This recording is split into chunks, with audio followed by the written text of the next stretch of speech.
अध्याय 171 कक्षा 5 जादुई जानवर द्वारा उत्पन्न सनसनी। दो क्लास 4 और क्लास 5 जादुई जानवर के बीच सिर्फ एक स्तर का अंतर था, लेकिन दोनों के बीच बहुत बड़ा अंतर था। क्लास 4 जादुई जानवर तियान युआन महाद्वीप पर कुछ खास नहीं थे, लेकिन क्लास 5 जादुई जानवर बहुत कीमती थे।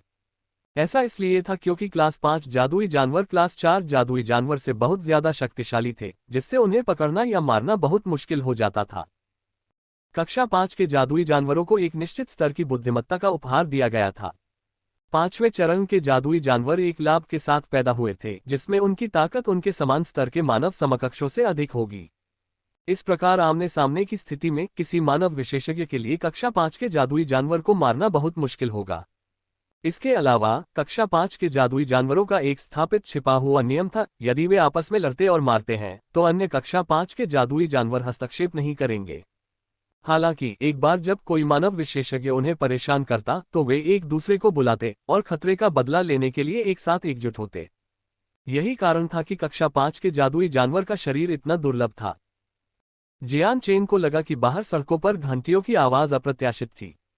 हालांकि वह जानता था कि स्वर्गीय फीनिक्स नीलामी घर कक्षा 5 जादुई जानवरों की घोषणा करेगा, उसने नहीं सोचा था कि वे इस तरह से इसकी घोषणा करेंगे। घंटियां बजने और पटाखे फूटने की आवाजें सड़कों पर गूंजने लगीं। वार्षिक स्वर्गीय फीनिक्स नीलामी घर की घोषणा आधिकारिक हो गई। इस घोषणा के साथ आधे दिन से भी कम समय में पूरे फीनिक्स शहर को नीलामी में बेचे जा रहे कक्षा 5 के जादुई जानवरों के बारे में पता चल जाएगा।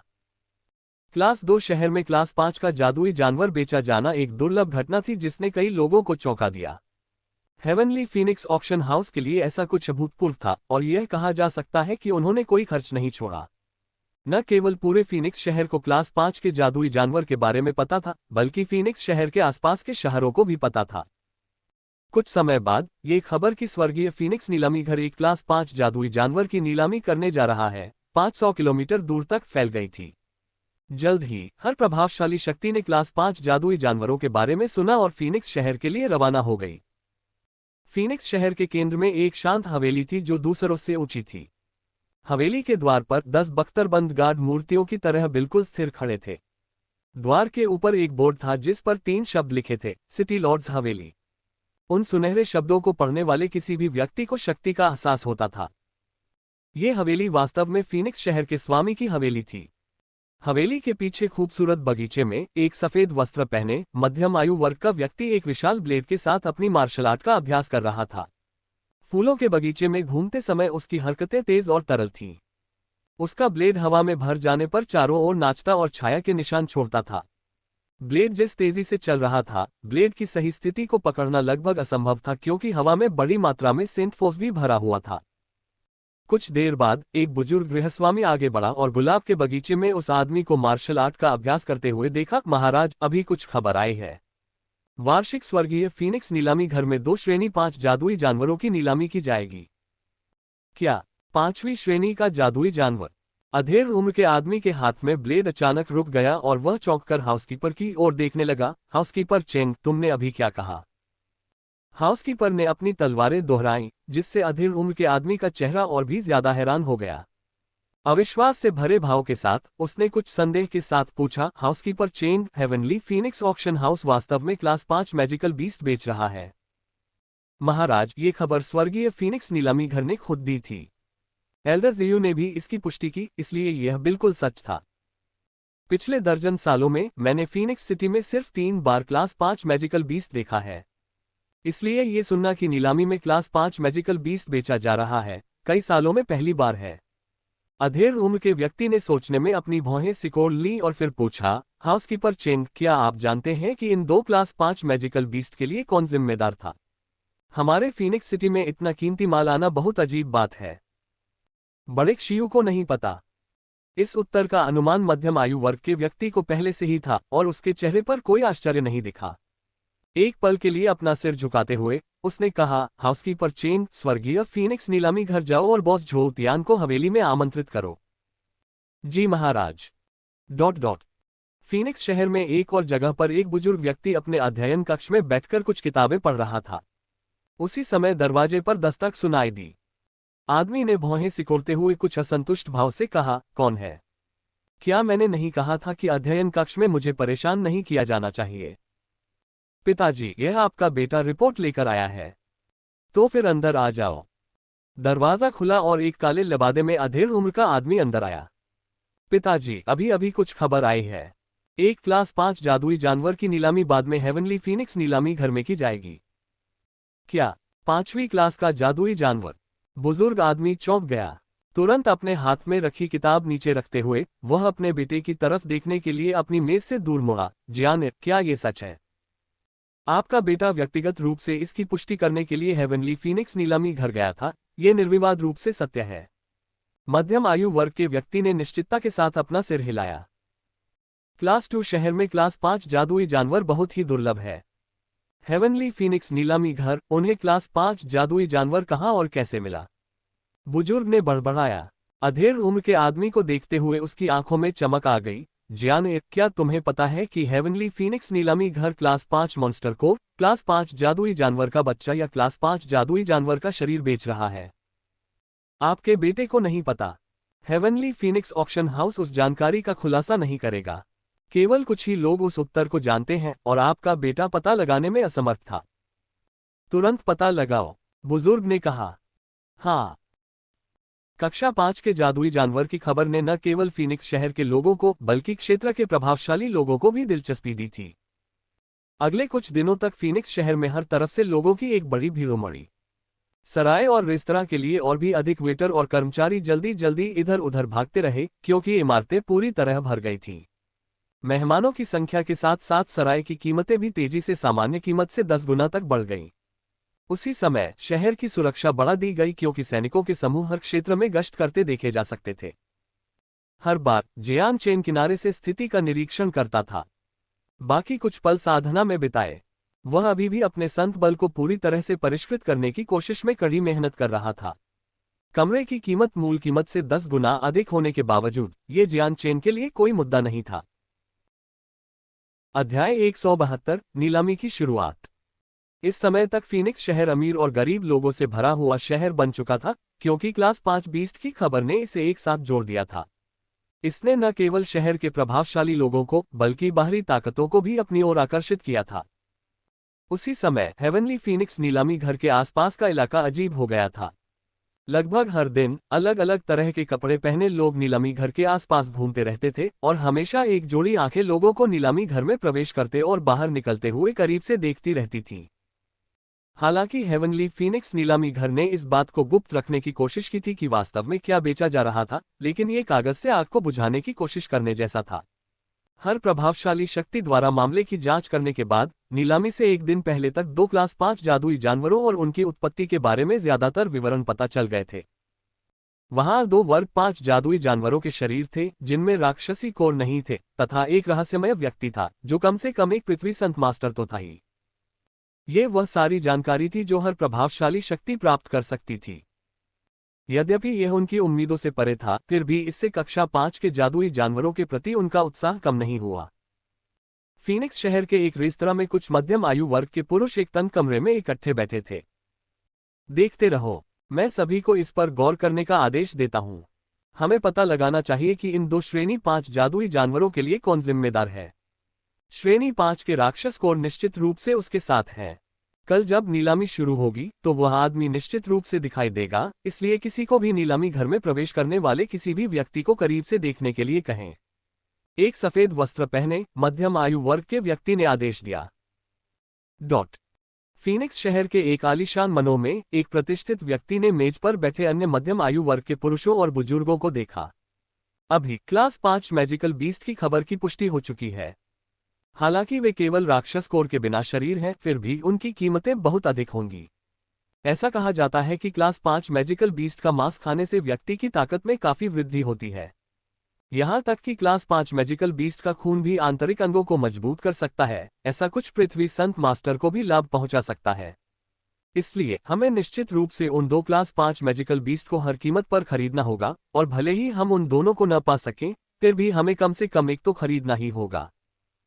इसके अलावा 2 क्लास 5 मॉन्स्टर कोर अभी भी उस व्यक्ति के पास होने चाहिए। क्लास 5 मॉन्स्टर कोर शवों से भी ज्यादा कीमती हैं और फीनिक्स शहर में उन्हें पाना बहुत मुश्किल है। हमारे हुआनपो कबीले को उन्हें हर कीमत पर हासिल करना होगा। कल आप सभी कुछ लोगों को लेकर आएंगे और पता लगाएंगे कि जादुई जानवरों की नीलामी कौन कर रहा है। महाराज, हालांकि रिपोर्टों में कहा गया है कि जिस व्यक्ति को कक्षा 5 के जादुई जानवर मिले थे वह कोई मजबूत व्यक्ति नहीं था, लेकिन ये तथ्य कि वह उन्हें पहले स्थान पर प्राप्त करने में सक्षम था इस बात का प्रमाण है कि यह स्थिति उतनी सरल नहीं है जितनी हमने सोचा था। मेरा अनुमान है कि कोई उच्च स्तरीय विशेषज्ञ उसका समर्थन कर रहा है। एक अन्य सफेद बालों वाले बुजुर्ग ने सम्मानपूर्वक कहा। संभव नहीं, खड़े अधेड़ उम्र के व्यक्ति ने कहा। हमें जो खबर मिली वह बहुत स्पष्ट थी। ये 2 क्लास 5 जादुई जानवर इकट्ठा किए जाने से पहले एक दूसरे से लड़ते हुए मर गए। जब राक्षस कोर निकाले गए तो उन दोनों पर लगी मानव निर्मित चोटों को देखते हुए यह अनुमान लगाया जा सकता है कि वह व्यक्ति बिल्कुल भी मजबूत नहीं है, इसलिए सभी की चिंताएं आवश्यक नहीं है। भगवान सचमुच बुद्धिमान है, ये बूढ़ा आदमी पूरी तरह से उलझन में था। बुजुर्ग ने सम्मान से अपने दोनों हाथ जोड़े और वापस बैठ गए। ठीक है, समय कम होता जा रहा है। अब मैं कल की व्यवस्थाओं के बारे में बात करना चाहूंगा। धूप अंधेरी रात में फीनिक्स शहर काफी शांत था। सड़कों पर गश्त करने वाले गार्डों का सिर्फ एक समूह था। अब जब सभी तरह की प्रभावशाली शक्तियां एकत्रित हो गई थीं, तो शहर में ताकतवर और कमजोर लोगों का मिश्रण था, इसलिए शहर के स्वामी के पास शांति बनाए रखने के लिए रात में शहर में गश्त करने के अलावा कोई विकल्प नहीं था। फीनिक्स शहर में हर जगह से दबी हुई चर्चाएं और आदेश सुनाई दे रहे थे। वे सभी क्लास 5 के जादुई जानवरों और उन्हें नीलामी के लिए रखने वाले रहस्यमय व्यक्ति से संबंधित थे। रात जल्दी ही बीत गई। भोर ने क्षितिज से अंधेरे आसमान को चीरते हुए स्वर्गीय फीनिक्स नीलामी के उद्घाटन के दिन को चिन्हित किया, जिन्होंने बहुत पहले ही अपने द्वार खोल दिए थे। विशाल द्वार रिबन और लालटेन से सजाए गए थे क्योंकि लोग और कर्मचारी दोनों ही इमारत के अंदर और बाहर आ रहे थे। दूरी पर काफी सजे धजे लोग वहां खड़े थे, नीलामी घर के खुलने का इंतजार कर रहे थे। आज हेवनली फीनिक्स नीलामी घर में वार्षिक नीलामी का दिन था। अतीत में ये हमेशा हेवनली फीनिक्स नीलामी घर के लिए सबसे व्यस्त दिन रहा था, लेकिन आज उनके पास बिक्री के लिए दुर्लभ श्रेणी 5 जादुई जानवर थे। ये इस साल पिछले वर्षों की तुलना में और भी अधिक जीवंत था। दिन के धूप से धन्य होने से पहले ही गेट पर पहले से ही बहुत से लोग इंतजार कर रहे थे। भोर के बाद सूरज हवा में उगाया और लाल चमक बिखेरने लगा, जिससे धरती अपनी गर्म रोशनी में नहा उठी। हेवनली फीनिक्स नीलामी घर में अधिक से अधिक लोग इकट्ठा होने लगे और आसपास की सड़कें भर गईं। कारवां को आगे बढ़ने या पार्किंग खोजने में बहुत मुश्किल हो रही थी। कई लोग कम से कम 2 घंटे से इंतजार कर रहे थे, तभी उन्हें घंटियों और पटाखों की तेज आवाजें सुनाई देने लगीं। इस साल की वार्षिक नीलामी आखिरकार शुरू हो गई। इस साल की नीलामी पिछली नीलामी की तरह नहीं थी। पहले हर व्यक्ति को भाग लेने के लिए प्रवेश शुल्क खरीदना पड़ता था और इस साल भी इस मामले में कोई अपवाद नहीं था। हालांकि कक्षा 5 के जादुई जानवरों की वजह से इस साल प्रवेश शुल्क सामान्य से भी अधिक महंगा था। पिछले साल शुल्क 5 सोने के सिक्के थे, लेकिन इस साल ये 10 गुना अधिक महंगा था। कीमत अब 50 सोने के सिक्के थी। हालांकि कीमतों में इस बढ़ोतरी ने कई लोगों को दुखी किया, लेकिन इससे जेब में पैसे रखने वाले लोगों को कोई फर्क नहीं पड़ा। साथ ही इसने उन लोगों से छुटकारा पा लिया जो केवल शो देखने आए थे और कुछ भी नहीं खरीद रहे थे। इस तरह उन सभी शक्तियों के लिए पर्याप्त जगह थी जो क्लास 5 जादुई जानवरों में अत्यधिक रुचि रखते थे। नीलामी घर के द्वार खुलने के बाद जिन लोगों के पास पहले से टिकट थे और जो बहुत देर से बाहर इंतजार कर रहे थे, वे सीधी पंक्ति में प्रवेश करने लगे।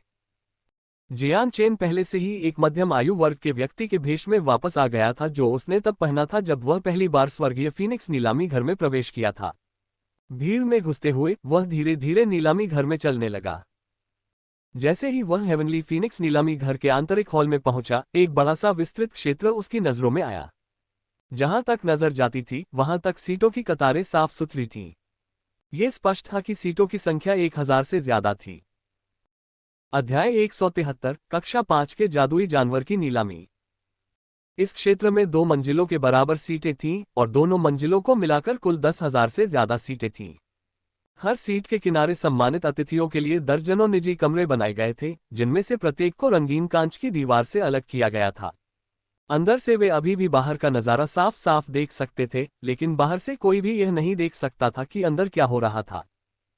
सामने 2 मीटर ऊंचा एक स्टैंड था जहां सामान की नीलामी की जानी थी। उस समय स्टैंड के अधिकांश हिस्से को कपड़े के एक बड़े टुकड़े से ढका गया था, जिससे कोई भी यह नहीं देख पा रहा था कि उसके नीचे क्या छिपा हुआ है। एक अपेक्षाकृत अलग सीट पाकर जियान चेन शांति से बैठ गया और नीलामी शुरू होने का इंतजार करने लगा। उसके आसपास के लोग भी धीरे धीरे शांत होने लगे थे। कुछ समय बाद नीलामी हॉल पूरी तरह से भर गया था और हर खाली स्थान पर लोग एक दूसरे से सटकर खड़े थे। जैसे ही अंतिम सीटें भर गईं और सभी बैठ गए, ऊपर आतिशबाजी का सुनहरा धमाका हुआ।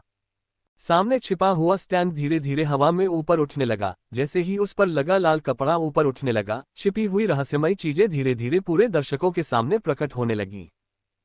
स्टैंड के ऊपर लगभग 60 वर्ष का एक बुजुर्ग व्यक्ति खड़ा था और उसके सामने एक लाल रंग की लकड़ी की मेज थी। बुजुर्ग ने दर्शकों को अपनी ओर आकर्षित करते हुए अपना गला साफ किया और जोर से घोषणा की, सम्मानित अतिथिगण, मैं आप सभी को हमारे हेवनली फीनिक्स नीलामी घर की वार्षिक नीलामी में भाग लेने के लिए धन्यवाद देता हूं।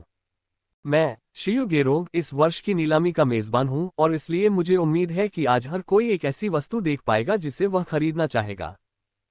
एल्डर ने एक बार फिर अपना गला साफ करने के लिए कुछ देर रुककर बोलना जारी रखा। इस साल हेवनली फीनिक्स नीलामी घर ने अपना सबसे व्यस्त साल देखा है। ऐसा इसलिए है क्योंकि इस साल हम 2 कीमती वस्तुओं की नीलामी करेंगे जिनके बारे में हमारे हेवनली फीनिक्स नीलामी घर ने पहले ही घोषणा कर दी है। ये वस्तुएं क्या हैं, मुझे यकीन है कि यहाँ बहुत से लोग पहले से ही जानते हैं, इसलिए मैं एल्डर जियू उनका वर्णन करने में और समय बर्बाद नहीं करूंगा। अच्छा, तो मैं घोषणा करता हूं कि नीलामी अब आधिकारिक रूप से शुरू हो रही है। मैंने नहीं सोचा था कि इस साल नीलामी के मेजबान में एक संत मास्टर की ताकत होगी, जियान चेन ने खुद से कहा। जब बुजुर्ग बोल रहे थे तो उन्होंने अपनी संत शक्ति का इस्तेमाल करके अपनी आवाज को बढ़ा दिया था ताकि नीलामी हॉल में हर कोई इसे सुन सके। बुजुर्ग की बात सुनते ही 10 आदमी अचानक स्टैंड की ओर बढ़े और उसे घेर लिया। उनकी आंखें दर्शकों को घूर रही थीं, मानो वे अंगरक्षक के रूप में अपनी स्थिति का दिखावा कर रहे हों। इसके बाद एक युवा सुंदर महिला धीरे धीरे स्टैंड के पीछे से नजर आए। लाल कपड़े से ढकी एक ट्रे को उसने अपने हाथ से हवा में ऊपर उठाया और कुशलता से मेजबान की ओर बढ़ी। उसने सावधानी से ट्रे को मेजबान के सामने टेबल पर रख दिया। सम्माननीय अतिथिगण, अब हम पहली वस्तु की नीलामी करेंगे। ये छिपी हुई वस्तु क्या है, मैं आप सभी को बता दूंगा। ऐसा कहते हुए मेजबान ने कपड़ा पकड़ने के लिए अपना हाथ आगे बढ़ाया और अचानक उसे फाड़ दिया, जिससे हथेली के आकार की जेड की बोतल बाहर आ गई। सबसे पहली वस्तु चमत्कारी 100 जड़ी बूटियों की गोली है। सम्मानित अतिथियों के लिए जो इस वस्तु से अपरिचित हैं, यह एक ऐसी दवा है जो 100 जड़ी बूटियों के समान उपचारात्मक प्रभाव रखती है। संकट के समय में ये दवा एक अतिरिक्त सुरक्षा हो सकती है। इस बोतल में चमत्कारी 100 जड़ी बूटी की गोली की 5 गोलियां हैं और इसकी शुरुआती कीमत 10 बैंगनी सिक्के हैं। हर नई कॉल में न्यूनतम एक अतिरिक्त बैंगनी सिक्का जुड़ेगा। आप बोली लगाना शुरू कर सकते हैं। 11 बैंगनी सिक्के, 12 बैंगनी सिक्के, 13 बैंगनी सिक्के, 15 बैंगनी सिक्के। जैसे ही मेजबान ने बोलना समाप्त किया, दर्शकों में मौजूद लोगों ने तुरंत चमत्कारी 100 जड़ी बूटियों की गोली के लिए लड़ाई शुरू कर दी। इस दवा का उपचार करने का बहुत ही शक्तिशाली प्रभाव था जो न केवल शारीरिक घावों को ठीक कर सकता था बल्कि आंतरिक चोटों को भी ठीक कर सकता था। एक बार जब ये गोली खा ली जाती थी तो घाव जल्दी से अपने आप ठीक हो जाते थे। हालांकि उपचार करने का प्रभाव अभी भी किसी रेडिएंट सेंट मास्टर द्वारा किसी को ठीक करने की तुलना में बहुत कम था, फिर भी इस वस्तु का सभी ने आसानी से स्वागत किया। Radiant saint masters Tian Yuan महाद्वीप में एक दुर्लभ प्रजाति थे और ऐसी राजसी पहचान के साथ केवल कुछ प्रभावशाली कबीले ही रेडिएंट सेंट मास्टर को अपनी सेवाएं देने में सक्षम होंगे। इस प्रकार जड़ी बूटियों पर आधारित दवाइयों को तियान युआन महाद्वीप में अच्छी तरह से प्राप्त किया गया था। उपचार पर उनका जितना अधिक प्रभाव था वे उतनी ही महंगी होती गईं। जब जियान चेन बैठा हुआ अपने आसपास के लोगों को दवा के लिए लड़ते हुए देख रहा था तो उसके चेहरे पर हल्की सी मुस्कान थी। हालांकि चमत्कारी 100 जड़ी बूटी की गोली का उपचार करने का एक मजबूत प्रभाव था, लेकिन वह रेडिएंट सेंट फोर्स को एक रेडिएंट सेंट मास्टर की तरह ही नियंत्रित कर सकता था, इसलिए यह दवा उसके लिए पूरी तरह से बेकार थी। एक भयंकर लड़ाई के बाद चमत्कारी 100 जड़ी बूटी की गोली की बोतल 28 बैंगनी सिक्कों की कीमत पर सबसे अधिक बोली लगाने वाले को बेच दी गई। लोग एक के बाद एक वस्तुओं के लिए लड़ने लगे, खास तौर पर उन वस्तुओं के लिए जो दुर्लभ थीं और बहुत मुश्किल से मिलती थीं। इन सभी वस्तुओं में से एक भी ऐसी नहीं थी जो जियान चेन के लिए दिलचस्प थी। नीलामी घर में दोपहर का समय आ गया क्योंकि नीलामी घर के कर्मचारियों ने भाग लेने वाले सभी मेहमानों को दोपहर का भोजन दिया। हालांकि नीलामी बंद नहीं हुई और सामान बिकना जारी रहा। एक एक करके बहुमूल्य लेकिन अजीब खजाने सबसे ऊंची बोली लगाने वालों को बेचे गए और जल्द ही नीलामी समाप्ति के बिंदु पर पहुंच गई। सम्मानित अतिथिगण, अगला आइटम इस वर्ष के अंतिम 2 आइटमों में से एक होगा और यह उन आइटमों में से एक है जिसमें सभी की सबसे अधिक रुचि है। मेजबान ने अचानक बोलना बंद कर दिया और उसकी नज़र दर्शकों पर पड़ी। लगभग ऐसा लगा जैसे सभी एक विशाल सामूहिक चेतना थे। पूरा दर्शक वर्ग सामने वाले स्टैंड पर केंद्रित था। मेजबान मुस्कुराने लगा, ये कहा जा सकता है कि ये वो चीजें हैं जिनका सभी को बहुत लंबे समय से इंतजार था। इसके साथ ही मैं, एल्डर ज़ियू, अब और नहीं बोलूंगा। आओ वो चीज लाओ। जैसे ही उन्होंने बोलना समाप्त किया, कुछ लकड़ी के कामगार स्ट्रेचर लेकर स्टॉल पर आ गए। जैसे ही वे आए, दर्शकों में से हर कोई स्ट्रेचर पर ध्यान केंद्रित करने लगा।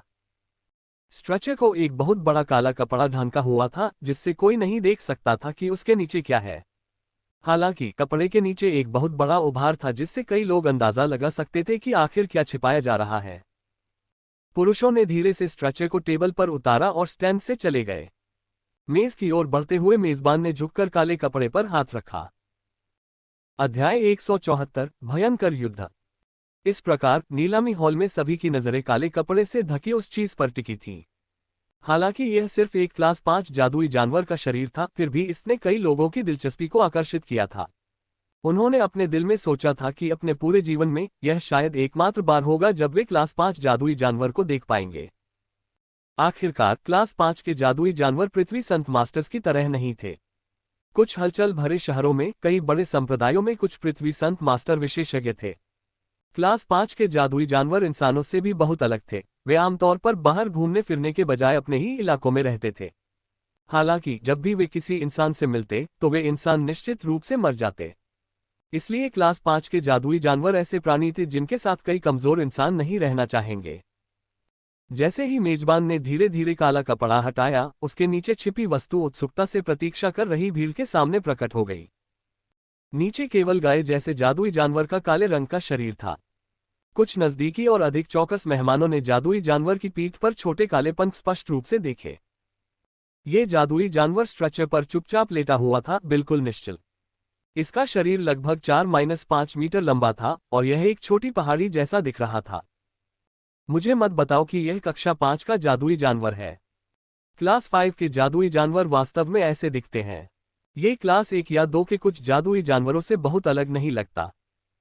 आज वह दिन है जब मुझे आखिरकार क्लास 5 का जादुई जानवर देखने को मिला। मेरी यात्रा व्यर्थ नहीं गई। ये 50 सोने के सिक्के व्यर्थ नहीं गए। ये वास्तव में एक क्लास 5 जादुई जानवर का शव है। यह एक जादुई स्काईविंग गाय जैसा लगता है। क्लास 5 जादुई जानवर के सामने आने के बाद मूल रूप से शांत नीलामी घर में तुरंत हलचल मच गई।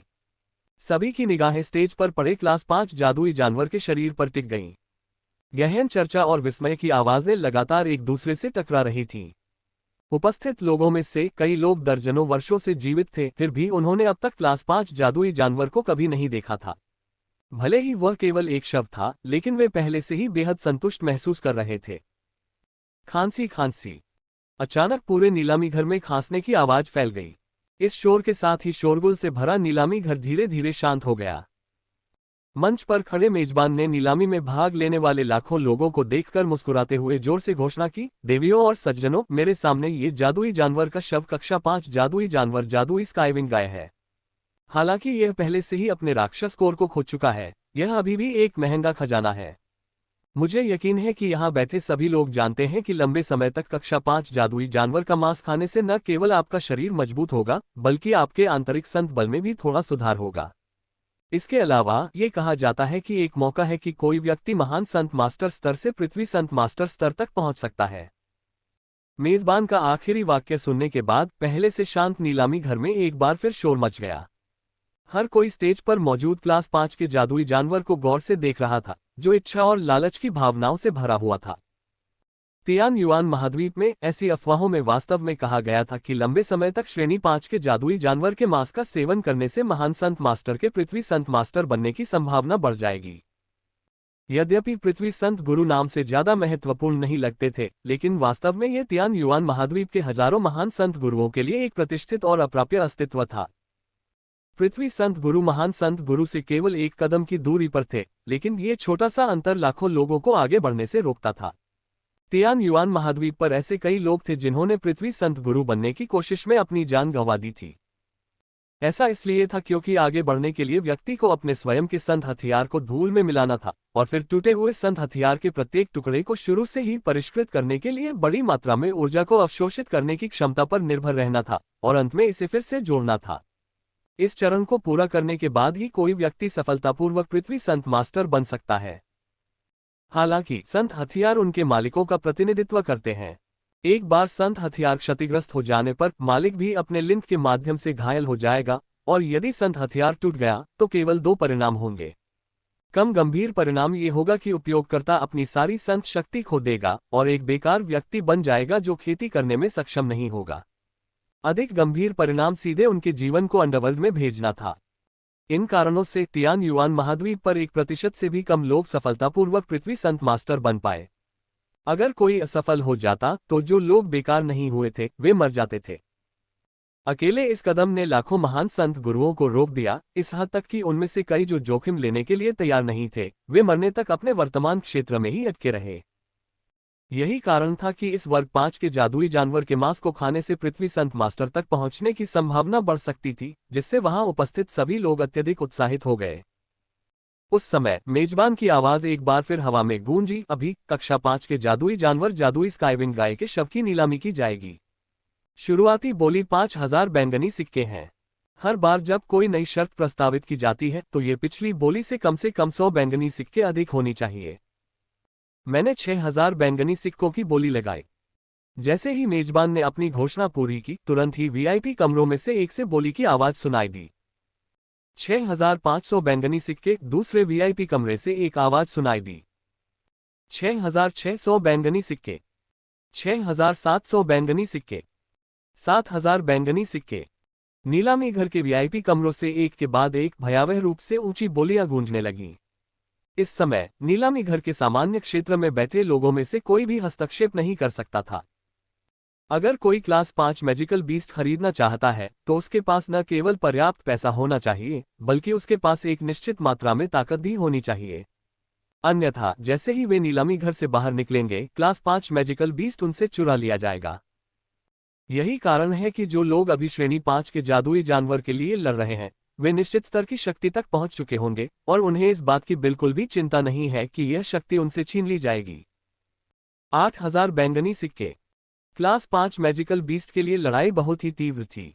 पलक झपकते ही कीमत 8000 बैंगनी सिक्कों के खगोलीय मूल्य तक बढ़ गई थी। इसके अलावा यह अभी भी बढ़ रहा था, बिना किसी रुकने के संकेत दिखा रहा था। 8500 बैंगनी सिक्के।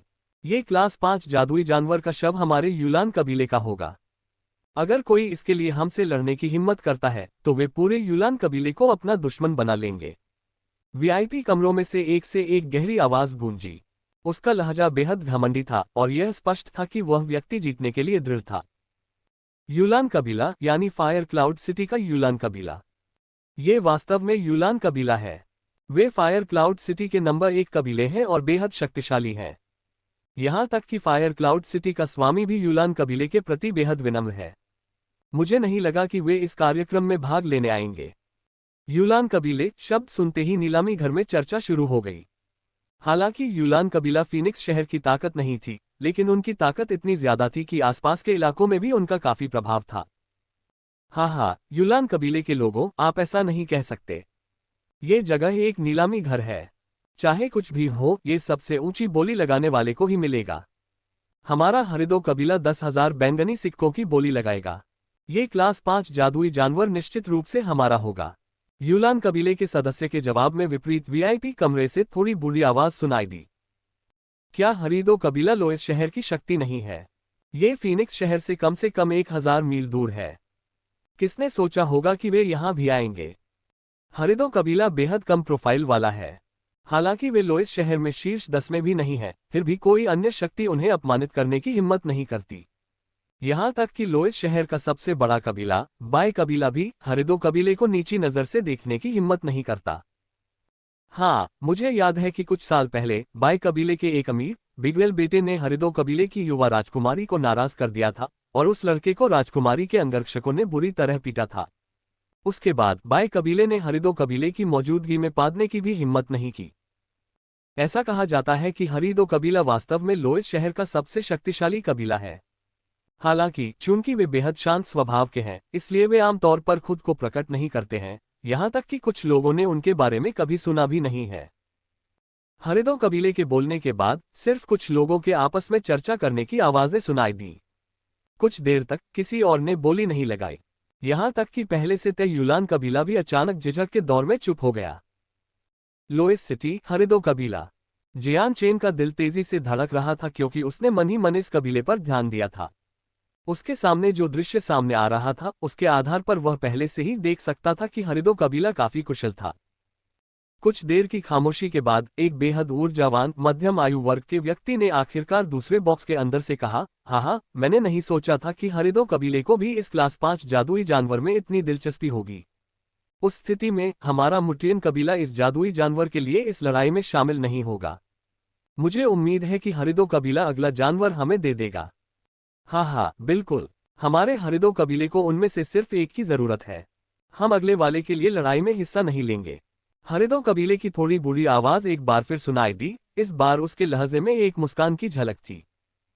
उस स्थिति में हमारा लियुन जियांग भी हरिदो कबीले को कुछ सम्मान देगा और इस श्रेणी 5 जादुई जानवर को छोड़ देगा।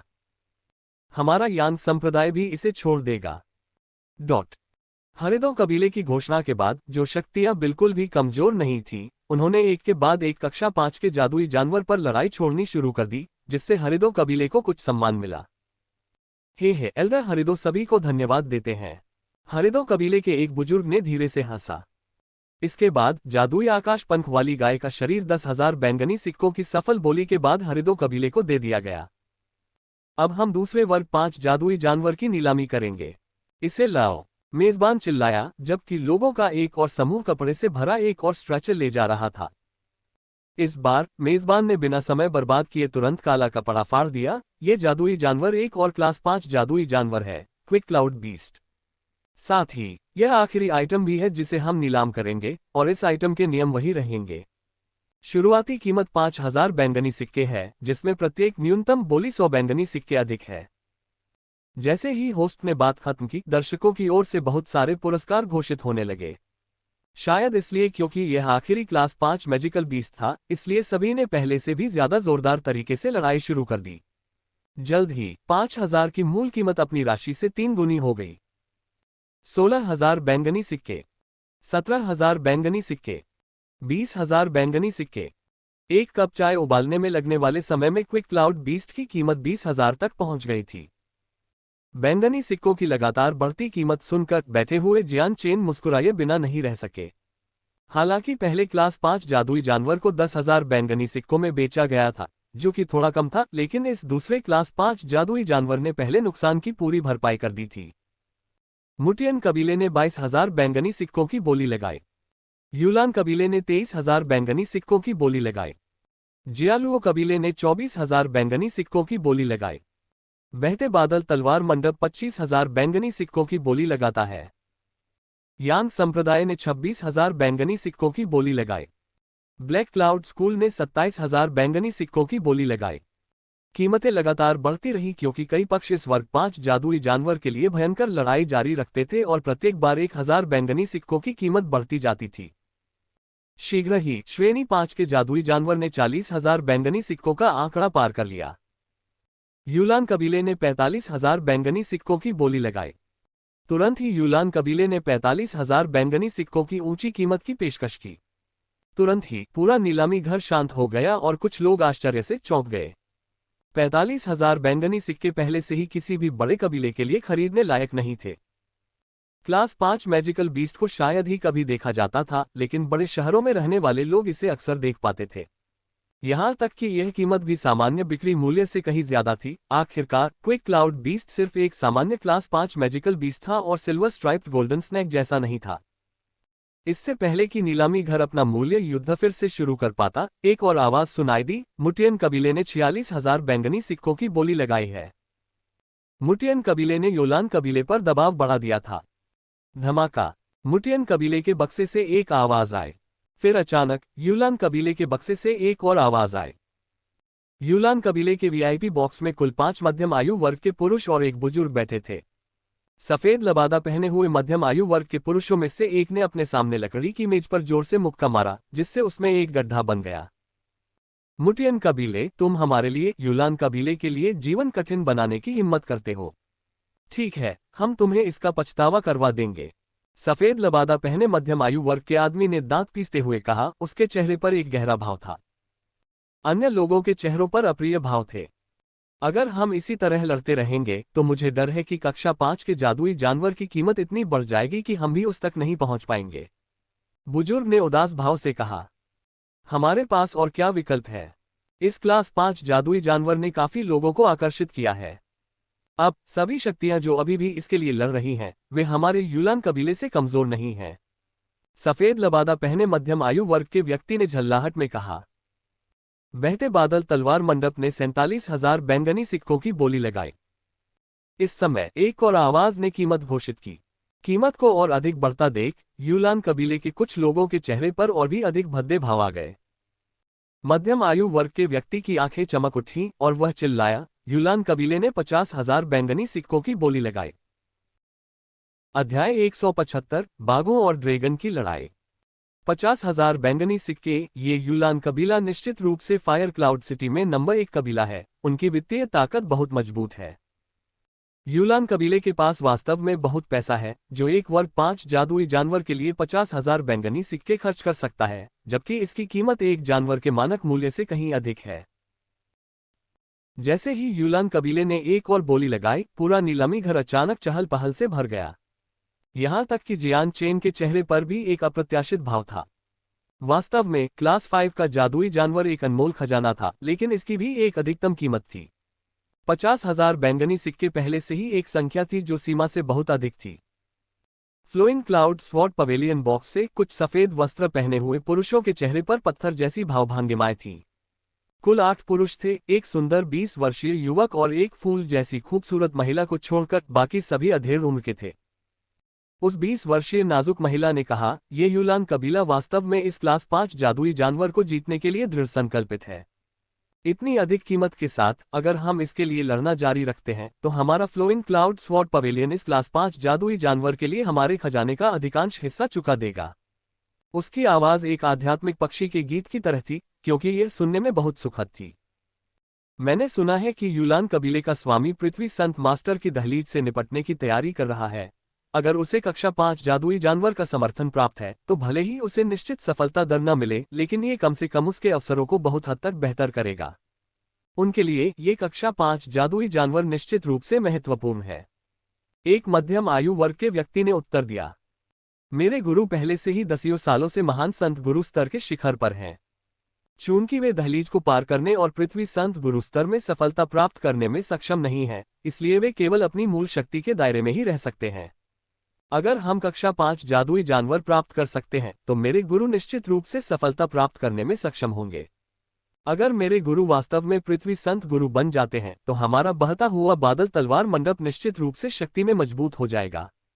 20 वर्षीय युवा ने कहा, अपने गुरु के उल्लेख पर उसके चेहरे पर गर्व की झलक थी। ऐसा इसलिए था क्योंकि उसका स्वामी बहते बादल तलवार मंडप का स्वामी था। एक और सफेद लबादा पहने अधेड़ उम्र के आदमी ने कहा, आपने जो कहा वह सही है। हम भी इस क्लास 5 मैजिकल बीस्ट को जीतना चाहते हैं। हालांकि किन सिटी में क्लास 5 मैजिकल बीस्ट प्राप्त करना आसान होगा, लेकिन हमारे स्थान से सबसे नजदीकी किन सिटी इतनी दूर है कि हम बिना किसी परेशानी के यात्रा नहीं कर सकते। अगर हम वहां क्लास 5 मैजिकल बीस्ट प्राप्त भी कर लें तो उसे किन सिटी से बाहर ले जाना अपने आप में एक चुनौती होगी। यह अच्छा नहीं होगा, इसके लिए हम पर वहां हमला किया जाएगा। हमारे लिए सबसे अच्छा विकल्प यह है कि हम अपने सामने वाले को पकड़ लें। इतना कहते ही एक अन्य अधेड़ व्यक्ति ने गंभीर चेहरे के साथ कहा, वाइस पवेलियन लॉर्ड, क्या आपको लगता है कि हमें इसके लिए बोली जारी रखनी चाहिए? आदमी ने सिर हिलाने से पहले उसकी बात सुनी और झिझका। बहते बादल तलवार मंडप ने 55,000 बैंगनी सिक्कों की बोली लगाई है। ये कहते ही नीलामी हॉल में मौजूद सभी लोग आश्चर्यचकित हो गए। अचानक दर्शकों की सांसों के बीच एक और आवाज गुस्से से चिल्लाई। यूलान कबीले ने 60,000 बैंगनी सिक्कों की बोली लगाई।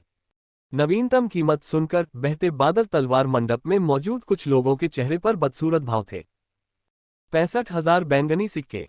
कुछ देर के मौन के बाद वाइस पवेलियन लॉर्ड ने ऊंची कीमत बताई। अब तक कई प्रभावशाली शक्तियां पहले ही क्लास 5 मैजिकल बीस्ट के लिए इस संघर्ष से बाहर निकल चुकी थीं। इसके लिए लड़ने के लिए केवल यूलान कबीला और फ्लोइंग क्लाउड स्वॉर्ड पवेलियन ही बचा था। टकराना। यूलान कबीले के बक्से से मेज पर मुक्का मारने की आवाजें सुनी जा सकती थीं, क्योंकि यूलान कबीला दूसरे पक्ष की हरकतों से क्रोधित था। जैसे ही आवाज आए, नीलामी हॉल में सन्नाटा छा गया और सभी लोग यूलान कबीले के बक्से की ओर देखने लगे। फ्लोइंग क्लाउड स्वॉर्ड पवेलियन, ये क्लास 5 मैजिकल बीस्ट हमारे यूलान कबीले को चाहिए। क्या आपसे इसे सौंपने के लिए कहना बहुत ज्यादा होगा? इसके बाद यूलान कबीला हमारा धन्यवाद करेगा। बॉक्स से एक बुजुर्ग की आवाज आए। यह एक निर्विवाद रूप से गुस्से वाली आवाज थी जिसे बिल्कुल भी छिपाया नहीं जा सकता था। माफी चाहता हूं, लेकिन हमारे फ्लोइंग क्लाउड स्वॉर्ड पवेलियन को भी इस क्लास 5 मैजिकल बीस्ट की जरूरत है। अगर आप हमारी राशि से ज्यादा कीमत बढ़ा सकते हैं तो हम इसे छोड़ देंगे। Flowing Cloud Sword Pavilion box से एक बुजुर्ग की आवाज आए। आवाज सुनना मुश्किल नहीं था, इसलिए सभी को पता चल गया कि यह फ्लोइंग क्लाउड स्वॉर्ड पवेलियन का उपनेता था। अच्छा, बहते बादल तलवार मंडप, हमारा यूलान कबीला इसे याद रखेगा। 70,000 बैंगनी सिक्के। यूलान कबीले के बुजुर्ग ने कीमत बताते हुए अपने दांत पीस लिए। इस बार फ्लोइंग क्लाउड स्वॉर्ड पवेलियन ने कोई कीमत नहीं बताई। कुछ सेकंड और इंतजार करने के बाद स्टैंड पर बैठे मेजबान ने आखिरकार बोल दिया। ये class 5 quick cloud beast yulan कबीले को 70,000 बैंगनी सिक्कों के लिए पेश किया गया है। क्या कोई इससे भी अधिक बोली लगाना चाहता है? दर्शकों में मौजूद सभी 10,000 लोग चुप थे। कुछ और पल इंतजार करने के बाद मेजबान को कोई और कीमत नहीं सुनाई दी, इसलिए उसने कहा, एक बार 70,000 बैंगनी सिक्कों के लिए यूलान कबीले में जा रहा हूं। बहते बादल तलवार मंडप के अंदर। वाइस पवेलियन लॉर्ड, यूलान कबीले के पास फायर क्लाउड सिटी में काफी ताकत है, लेकिन हमारा फ्लोइंग क्लाउड स्वॉर्ड पवेलियन उनसे कमजोर नहीं है। हमें इस क्लास 5 मैजिकल बीस्ट को नहीं छोड़ना चाहिए। फीनिक्स सिटी हमारे फ्लोइंग क्लाउड स्वॉर्ड पवेलियन से बहुत दूर नहीं है, और इसे वापस लाने के लिए हमें बहुत ज्यादा सुरक्षा की जरूरत है। फिर भी यह एक ऐसा मौका है जिसे पाना मुश्किल है, एक मध्यम आयु वर्ग के व्यक्ति ने कहा। ये सुनकर उपनेता ने एक सांस ली। हम यूलान कबीले से नहीं डरते, लेकिन ये क्लास 5 जादुई जानवर पहले ही उस कीमत से कहीं आगे निकल चुका है जिसे हम वहन कर सकते थे। हमारा Flowing Cloud Sword Pavilion Yulan कबीले जितना समृद्ध नहीं है, और अगर हम क्लास 5 जादुई जानवर खरीद भी लें तो हमारा फ्लोइंग क्लाउड स्वॉर्ड पवेलियन आर्थिक रूप से बहुत मुश्किल में पड़ जाएगा, जो हमारे लिए अनुकूल नहीं होगा। एक युवक ने अफसोस जताते हुए कहा, क्या ये संभव है कि हम इतना अच्छा अवसर छोड़ रहे हैं? इसे त्यागने के अलावा कोई दूसरा विकल्प नहीं है। भले ही हम क्लास 5 मैजिकल बीस्ट प्राप्त कर लें, इसका मतलब यह नहीं है कि पवेलियन लॉर्ड सफलता प्राप्त करने में सक्षम होगा। अगर वह विफल हो जाता है तो हमारे फ्लोइंग क्लाउड स्वॉर्ड पवेलियन को बहुत नुकसान होगा जिसे हम खोने का जोखिम नहीं उठा सकते, उपनेता ने कहा। यह सुनकर हर कोई चुपचाप अपना सिर हिला सकता था। एक महान संत गुरु से एक पृथ्वी संत गुरु तक सफलता प्राप्त करना अवर्णनीय रूप से कठिन था।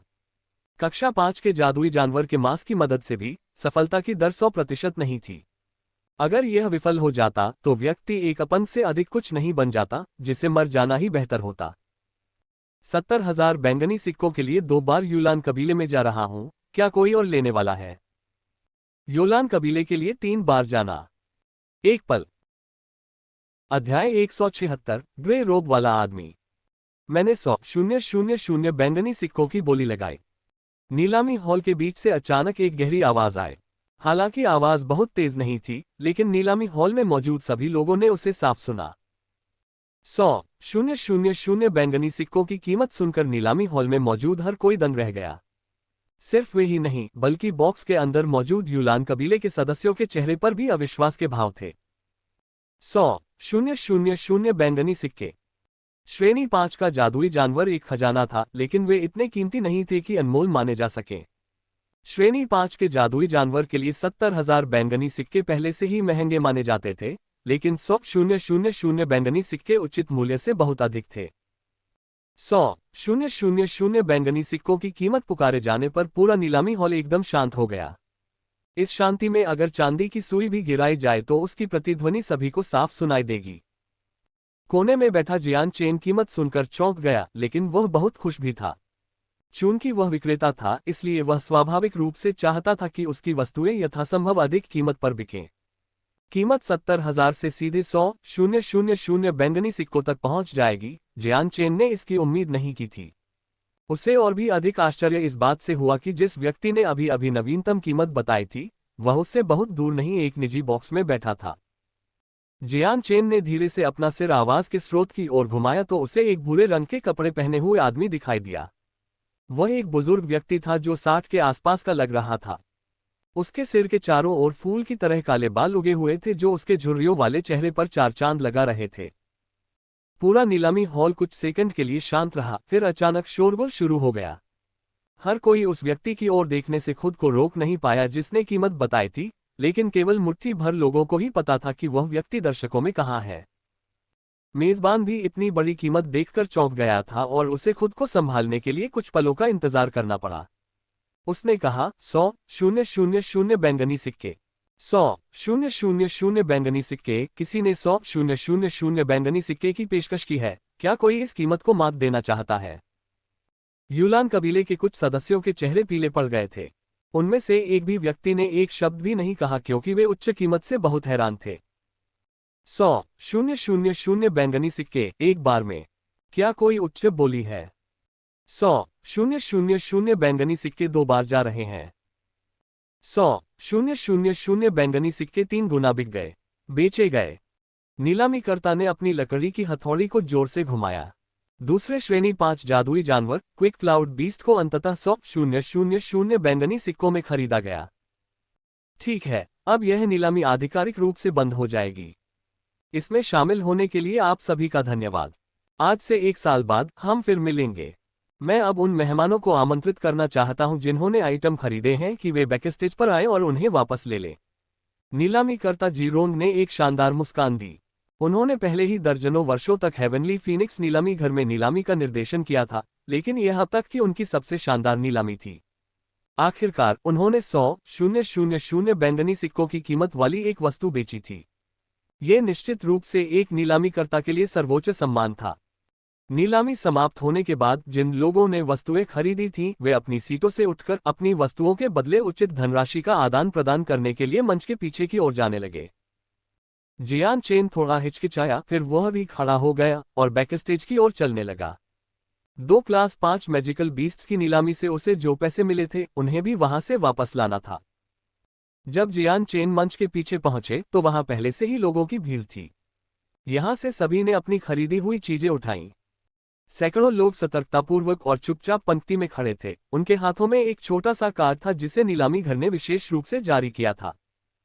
आदरणीय वू यू, मैनेजर यूलियन अतिथि कक्ष में आपका इंतजार कर रहे हैं, कृपया मेरे पीछे आएं। तभी जियान चेन के पास से एक बुजुर्ग की आवाज सुनाई दी। ये स्वर्गीय फीनिक्स नीलामी घर के मूल्यांकनकर्ता एल्डर हुआंग लाओ थे। जियान चेन की शक्ल अभी भी मध्यम आयु वर्ग के पुरुष जैसी थी, इसलिए एल्डर हुआंग ने उसे तुरंत पहचान लिया। फिर तो मुझे एल्डर हुआंग से रास्ता दिखाने के लिए कहना पड़ेगा। जियान चेन ने विनम्रता से मुस्कुराते हुए जवाब दिया। एल्डर हुआंग ने बोलने में कोई समय बर्बाद नहीं किया और तुरंत अंदर जाने के लिए मुड़े। जियान चेन भी उनके पीछे पीछे चल पड़ा। इससे पहले कि जियान चेन बहुत दूर निकल पाता, उसने अचानक चलना बंद कर दिया और पीछे मुड़कर उस दरवाजे की ओर देखा जिससे वह अभी अभी आया था। ग्रे रंग के कपड़े पहने 2 लोग उस दरवाजे से एक दूसरे के बगल में टहल रहे थे। उनमें से एक बुजुर्ग था, दूसरा अधेड़ उम्र का आदमी। बुजुर्ग वही था जिसने class 5 magical beast quick cloud beast को खरीदने के लिए 100,000 बैंगनी सिक्के देने की पेशकश की थी। सम्मानित अतिथिगण, कृपया मेरे साथ आइए। जैसे ही दोनों व्यक्ति आए, एक स्टाफ सदस्य ने उनका स्वागत किया। रास्ता दिखाओ, बुजुर्ग ने उदासीनता से कहा। इसके बाद वे कर्मचारी के पीछे पीछे दूसरी मंजिल की सीढ़ियों की ओर चल पड़े। ठहर जाओ, अचानक एक जोरदार आवाज गूंजी। कुछ अधेड़ उम्र के आदमी दरवाजे से आक्रामक तरीके से दौड़े और भूरे रंग के लबादे वाले आदमियों को घेर लिया। इस दृश्य ने सभी लेन देन करने वाले लोगों का ध्यान अपनी ओर खींचा। वे सब पीछे मुड़कर इस दृश्य को ध्यान से देखने लगे, मानो वे कोई नाटक देखने में मग्न हो। स्टाफ सदस्य के चेहरे पर कोई भाव नहीं था। उसने इस तरह का नजारा कई बार देखा था। उसने सुलह के लहजे में कहा, सम्माननीय अतिथिगण, ये हेवनली फीनिक्स नीलामी है। रास्ते से अलग हटें। इससे पहले कि कर्मचारी ने बोलना भी समाप्त किया, उसे एक व्यक्ति ने जोर से पीछे धकेल दिया। उसका हाथ इतना जोरदार था कि कर्मचारी सीधे 10 मीटर पीछे उड़ गया और फिर दीवार से टकराकर जोर से टकराया और धमाका। कर्मचारी का सिर दीवार से टकराया जिससे वह बेहोश हो गया। दीवार पर अब ताज़ा खून के निशान भी दिखाई दे रहे थे। इस दृश्य को देखकर जियान चेन के हाव भाव बदल गए और उसकी आंखों से एक शक्तिशाली जानलेवा आभा की झलक दिखाई दी। वह वास्तव में इन लोगों की बर्बर और अनुचित हरकतों को देखना बर्दाश्त नहीं कर सकता था। हालांकि वह आंख मूंदकर लड़ाई में नहीं उतरा, क्योंकि वह जानता था कि अब लड़ाई में जाना उसके लिए अनुकूल नहीं होगा। निश्चित रूप से ऐसे कई लोग थे जिन्होंने क्लास 5 मॉन्स्टर कोर के बारे में खबर सुनी थी। स्टाफ सदस्य को स्टेज से हटता देख दोनों ग्रे रंग के कपड़े पहने पुरुषों ने अपनी भौहें सिकोड़ ली। उन्हें कुछ भी कहने का मौका दिए बिना जिस अधेड़ उम्र के व्यक्ति ने स्टाफ सदस्य को धक्का दिया था, उसने अपनी तीखी नजर से बुजुर्ग व्यक्ति से पूछा, क्या आप वही हैं जिसने 100,000 बैंगनी सिक्कों में क्लास 5 मैजिकल बीस्ट खरीदा था? अध्याय 177 पृथ्वी संत मास्टर। अधेड़ उम्र के आदमी की बात सुनकर हर किसी का दिल कुछ पल के लिए धड़क उठा। भूरे रंग के लबादे वाले आदमी को देखकर सभी दंग रह गए। उनमें से किसी ने भी नहीं सोचा था कि जिस व्यक्ति ने एक साधारण वर्ग 5 जादुई जानवर पर 100,000 बैंगनी सिक्के खर्च किए थे, वह उनके सामने एक साधारण दिखने वाला बुजुर्ग होगा। भूरे वस्त्र पहने आदमी ने हंसते हुए कहा, ठीक है, मैं ही खरीदार हूं, उदासीनता के स्वर में। ये सुनकर अधेड़ उम्र का आदमी जिसने पहले बात की थी और उसके चेहरे पर खुशी के भाव थे, बुजुर्ग की ताकत को मापने के लिए उसे घूरते हुए उसने कहा, अच्छा, मेरे यूलान कबीले के खिलाफ जाने के लिए। लेकिन तुमने कितनी अधीरता से काम लिया है। होशियार बनो और क्लास 5 जादुई जानवर को सौंप दो, अन्यथा तुम चैन से नहीं रह पाओगे। तो ये लोग यूलान कबीले का हिस्सा हैं, ये सोचना कि वे इतने घमंडी हैं कि लोगों को नीलामी घर में लाकर जो चाहे कर सकते हैं। ये देखकर कि ये यूलान कबीले के सदस्य कितने उग्र थे, जियान चेन ने सोच में पड़कर अपनी भौहें सिकोड़ ली। भूरे रंग की पोशाक पहने बुजुर्ग और उसके बगल में बैठे व्यक्ति ने एक दूसरे को हल्की मुस्कान के साथ देखा। फिर बुजुर्ग का उदासीन चेहरा धीरे धीरे ठंडा होता गया और फिर वह अपने सामने बैठे अधेड़ उम्र के व्यक्ति की ओर मुड़ा। यूलान कबीले का मेरी नज़र में कोई महत्व नहीं है, भाग जाओ। क्या तुम मौत की तलाश में हो? ये देखते हुए कि तुम कितने मुश्किल हो रहे हो, तुम आज्ञा न मानने के लिए एक बुरे मूर्ख हो। यूलान कबीले का सदस्य क्रोधित हो गया और उसने अपना हाथ बढ़ाते हुए बुजुर्ग व्यक्ति की ओर दौड़ लगाई। जैसे ही अधेड़ उम्र के व्यक्ति ने अपना हाथ आगे बढ़ाया, उसकी आंखें अचानक चौड़ी हो गईं क्योंकि उसने महसूस किया कि बुजुर्ग के हाथ की हथेली उसकी गर्दन के चारों ओर लिपट गई है। उसे पता ही नहीं चला कि बुजुर्ग कब उसके पास पहुंच गया था। उसने महसूस किया कि उसका गला कस गया है, जिससे उसका दम घुटने लगा। अधेड़ उम्र के आदमी की आंखें चौड़ी हो गईं और वह अविश्वास से नीचे की ओर देखने लगा कि उसे कौन हाथ पकड़े हुए है। वह सदमे में था क्योंकि उसे बिल्कुल भी पता नहीं था कि उस आदमी ने उसका गला कब पकड़ लिया था। बुजुर्ग ने उस आदमी की गर्दन को दबाते हुए उसके उपवास पर हल्की सी व्यंग्यात्मक टिप्पणी की और कहा, नौजवान, तुम बहुत जल्दबाजी करते हो, अगर तुम्हारी जान चली गई तो किसी और को दोष मत देना। ऐसा कहते हुए बुजुर्ग ने अपना हाथ घुमाया और उस आदमी का भारी शरीर अचानक दूर की ओर उछल गया, मानो वह किसी चूजे से ज्यादा भारी न हो। दीवार से टकराते हुए फेंकने में जो बल लगाया गया था उससे दीवार हिलने लगी। इस अचानक और अप्रत्याशित घटना से अन्य यूलान सदस्य स्तब्ध रह गए। अपने सदस्य को अचानक दीवार से टकराता देख उनमें से कुछ के चेहरे पर सफेदी छा गई। अपने संत हथियार निकालकर वे सभी कुछ हिचकिचाहट के साथ बुजुर्ग पर टूट पड़े। तुम खुद को बहुत ज्यादा आंकते हो, ग्रे रंग की पोशाक पहने बुजुर्ग ने अपनी आंखों में ठंडी चमक के साथ कहा। कमरे का तापमान अचानक बढ़ने पर उसके दाहिने हाथ में एक चमकदार लाल चमक दिखाई दी। मध्यम आयु वर्ग के लोगों के उसकी ओर आते ही उसके हाथ की ज्वलंत चमक अचानक हर दिशा में बिखर गई, मानो चिंगारी के साथ एक उल्कापिंड उसकी हथेली से उड़ रहा था और उस पर निशाना साधे गए हर एक पवित्र हथियार पर जा लगा। डिंग डिंग डिंग डिंग। जैसे ही चिंगारियां और संत हथियार आपस में टकराए, एक तीखी आवाज सुनाई दी क्योंकि यूलान कबीले की ओर से संत हथियार अचानक दो टुकड़ों में टूट गए। पफट। पुरुषों ने अचानक मुंह से खून थूक दिया जैसे कि उन्हें अभी अभी जोरदार चोट लगी हो। कुछ कदम पीछे हटते ही उनके चेहरे तुरंत सफेद हो गए, खून का एक भी निशान नहीं था। जबकि उनमें से कुछ लोग अस्थिर रूप से खड़े थे, एक पल बाद वे तुरंत फर्श पर गिर गए और फिर से नहीं उठे। इन लोगों के संत शस्त्र टूटते देख दर्शकों के चेहरे पर खुशी के भाव थे। अपने दिल में वे सभी समझ गए थे कि ये अतुलनीय रूप से अहंकारी यूलान कबीले के सदस्य पूरी तरह से खत्म हो चुके हैं। अगर वे किसी तरह बच भी गए तो वे तियान युआन महाद्वीप के सबसे निचले तबके में गिर जाएंगे। अपन हालांकि वहां मौजूद सभी लोग इस बुजुर्ग की जबरदस्त ताकत से और भी अधिक चकित थे। उसने एक झटके में इन ताकतवर लोगों के पवित्र हथियार तोड़ डाले थे। इतने जोरदार हमले से उसने किस स्तर की ताकत हासिल की थी? छोटे मालिक, इस तरह के लोगों के लिए उन्हें एल्डर जियो को सौंप देना ही काफी होगा। व्यक्तिगत रूप से इसमें शामिल होने की कोई जरूरत नहीं है। जब वह सम्मानपूर्वक अपने बगल में बैठे अधेड़ व्यक्ति की ओर मुड़ा तो उसकी आंखों में एक मन चमक लौट आए। अधेड़ उम्र के आदमी ने अपनी बाहें नीचे गिरा दी और बेहोश लोगों के पास जाकर उदासीनता से बोला, मैं इन लोगों को बर्दाश्त नहीं कर सकता। यह उनकी सजा होगी, ये देखने के लिए कि वे इससे बच पाते हैं या नहीं। आइए देखें कि वे अपनी किस्मत के साथ कैसा प्रदर्शन करते हैं। छोटे से यूलान कबीले के लिए इस हद तक पागल होना हम्फ। ये कहते हुए वो उस मजदूर के पास बैठ गया जिससे पहले गिराया गया था, ताकि उसके घावों को देख सके। ये तो बस कुछ छोटे मोटे घाव हैं, कुछ भी गंभीर नहीं है। एक सामान्य नजर डालने के बाद मध्यम आयु वर्ग के व्यक्ति ने राहत की सांस ली और अपनी आस्तीन के भीतर छिपी अंगूठी निकाली और उसे अपनी उंगली में पहन लिया। अपने स्पेस रिंग से कुछ दवाई निकालकर उसने उस आदमी के सिर के पीछे उसे लगाना शुरू कर दिया। अधेड़ उम्र के आदमी की इस हरकत को देखकर भूरे रंग के कपड़े पहने बुजुर्ग केवल अपना सिर हिला सकता था। उसका ये युवा स्वामी अपने दुश्मनों के प्रति निर्दयी था, लेकिन किसी भी अन्य सामान्य व्यक्ति के प्रति ईमानदार और दयालु था। इस तरह का रवैया वह अक्सर नहीं देखता था। यूलान कबीले के लिए ऐसा कुछ करना, वे विनाश की तलाश में हैं। एल्डर हुआंग ने जियान चेन की ओर मुड़ने से पहले आह भरी, सम्मानित वुयू, कृपया मेरे पीछे आओ। जियान चेन ने अपना सिर हिलाया और दोनों ग्रे रंग के लबादे पहने लोगों को देखा और फिर एल्डर हुआंग के पीछे पीछे इलाके से बाहर निकल गया। अपने दिल में वह उतना शांत नहीं था जितना बाहर से था। मैंने नहीं सोचा था कि ये दोनों व्यक्ति अप्रत्याशित रूप से इतने गहन विशेषज्ञ होंगे। अगर मेरा अनुमान गलत नहीं है तो वह दूसरा मध्यम आयु वर्ग का व्यक्ति भी एक पृथ्वी संत मास्टर था। जियान चेन एल्डर हुआन के पीछे पीछे नीलामी घर की दूसरी मंजिल तक गया और फिर एक अधिक सुंदर दिखने वाले कमरे में प्रवेश किया। अतिथि कक्ष में प्रवेश करने के बाद जियान चेन ने हेवनली फीनिक्स नीलामी घर की प्रबंधक युलियन को देखा, जो एक मेज के पास शांति से बैठी थी। ऐसा लग रहा था जैसे वह पहले से ही कुछ समय से वहां बैठी थी। आदरणीय वू यू, इतने लंबे समय तक गायब रहने के बाद आप अंततः वापस आ गए हैं। यूलियन के चेहरे पर एक सौम्य मुस्कान थी। जियान चेन ने बिना कोई दूसरा शब्द कहे हंसते हुए जवाब दिया और यूलियन के सामने सोफे पर बैठ गया।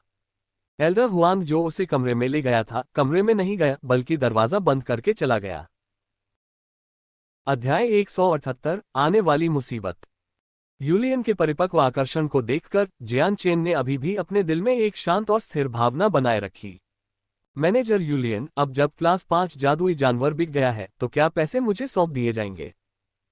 यूलियन ने धीरे से हंसते हुए कहा, सम्मानित वुयू, कृपया एक पल के लिए प्रतीक्षा करें। हालांकि कक्षा 5 का जादुई जानवर वास्तव में बेचा गया था, लेकिन वास्तविक लेनदेन में अभी भी कुछ समय लगेगा। अपना सिर हिलाते हुए जियान चेन ने कुछ और नहीं कहा और इंतजार करने के लिए बैठ गया। वह जानता था कि नीलामी अभी अभी समाप्त हुई है, उन्हें प्रत्येक वस्तु के लिए बोली लगाने वाले के बीच लेनदेन करने की आवश्यकता होगी। इसलिए उसे नीलामी घर से पैसे लेने से पहले लेनदेन समाप्त होने तक इंतजार करना पड़ा। जियान चेन की लापरवाही देखकर यूलियन ने अपनी भौहें सिकोड़ ली। उसके परिपक्व रूप और सुंदर आकर्षण के बावजूद उसके चेहरे पर असंतोष की झलक थी। कुछ देर झिझकने के बाद वह धीरे से बोली, सम्माननीय वू यू, आप महाद्वीप के किस हिस्से से आए हैं? यह सुनकर जियान चेन हंसा। यह एक दूरदराज और अलग थलग गांव में पैदा हुआ था जिसका कोई नाम नहीं था। अगर यह गांव का नाम भी बता दे तो मैनेजर यूलियन को पता नहीं चलेगा, इसलिए न बताना ही बेहतर है।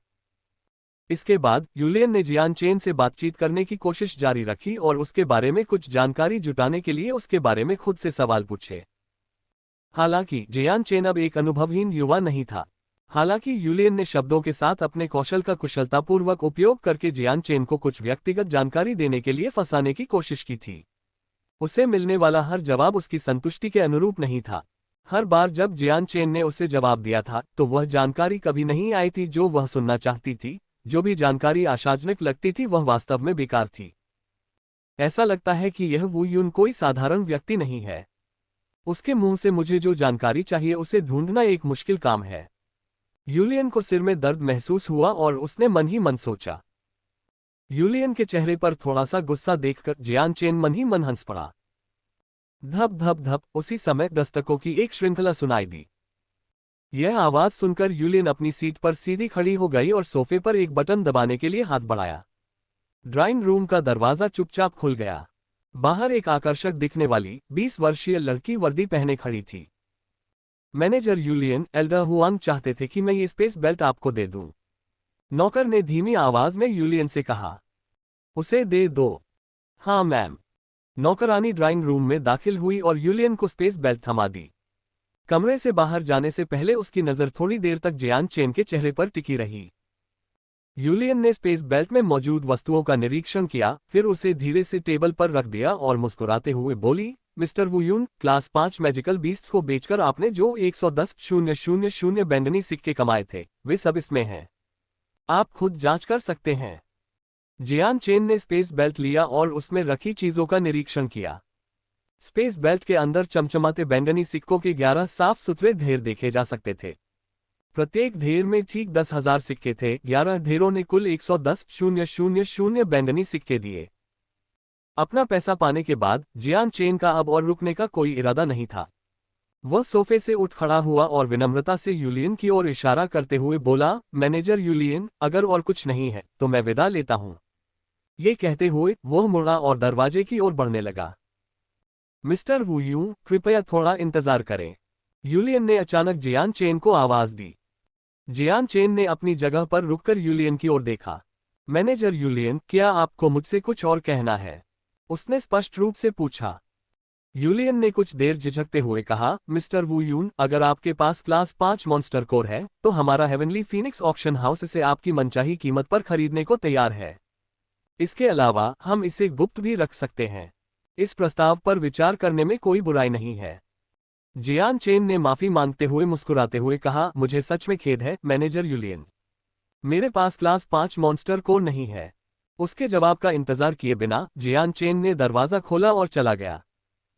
जियान चेन को अपनी नजरों से ओझल होते देख यूलियन ने आह भरी और कहा, मैं मूल रूप से तुम्हें सिर्फ एक चेतावनी देने की कोशिश कर रही थी। चूंकि तुम जाने की इतनी जल्दी में हो, इसलिए मैं अब और कुछ नहीं कह सकती। इस बार जो प्रमुख शक्तियां आई हैं, वे काफी जटिल हैं। तुम इस संकट से बच पाओगे या नहीं, ये तुम्हारी ताकत पर निर्भर करेगा। हेवनली फीनिक्स नीलामी घर से बाहर निकलने के बाद जियान चेन प्रवेश द्वार के सामने खड़ा था और अपने आसपास के माहौल को देख रहा था।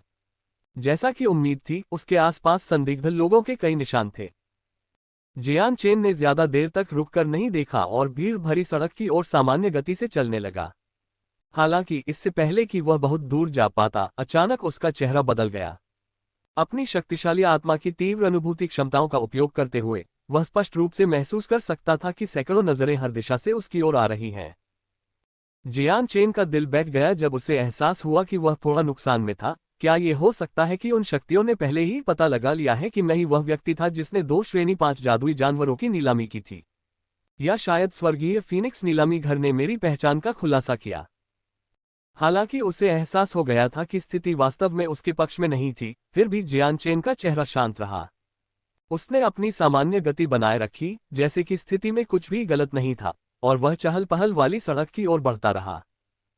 जैसे ही जियान चेन नीलामी घर से बाहर निकला, उस क्षेत्र में फैले कुछ लोग अपने स्थान छोड़कर जियान चेन के पीछे पीछे चलने लगे।